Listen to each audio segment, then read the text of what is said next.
Bienvenue dans ce qui sera le compte-rendu de la semaine 1 du livre Libérez votre créativité. Cette méthode en 12 semaines qui vise à... Pour ceux qui auraient raté la vidéo introductive, vous pouvez vous rattraper en cliquant... Et d'ailleurs, pour ceux qui... Ça n'a pas marché.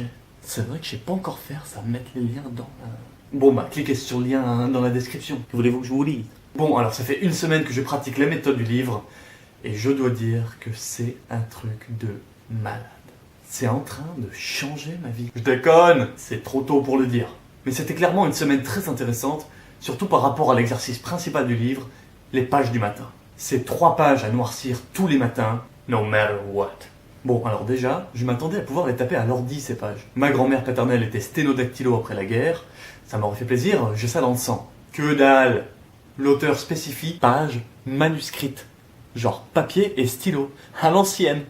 Petite parenthèse, je fais pas partie de ces adorateurs de la matière papier. D'ailleurs récemment je suis passé à la liseuse électronique, et je trouve ça génial, je surkiffe, et je comprends assez peu les gens qui me répondent « Ah non mais moi je pourrais pas, je crois que je suis trop attaché à l'objet livre, tu sais, le tenir, le sentir, tourner les pages.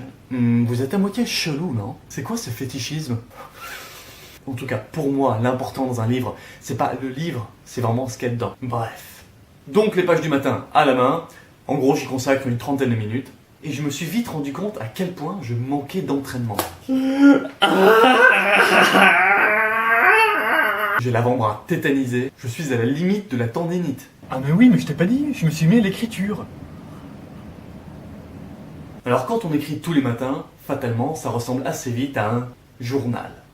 Et c'est agréable, on n'a jamais un cours de trucs à dire, on exprime ce qu'on a en tête, et c'est libérateur de pas se censurer. Bon, je vois pas encore les effets de l'exercice, mais en soi, c'est un bon moment, c'est cool, je recommande.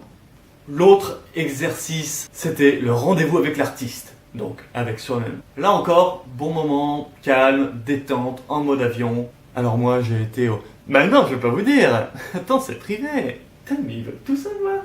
Et puis il y avait une série d'exercices, de réflexions, qui vise à lever les limitations qui nous empêchent de nous percevoir comme un artiste fécond et légitime.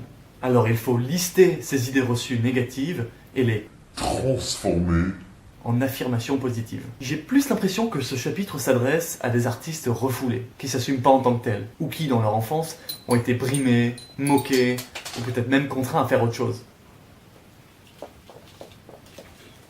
Elle propose une catharsis des personnes et des moments traumatisants pour notre amour-propre créatif. Ce qu'elle appelle des monstres, et il faut leur faire la nuit.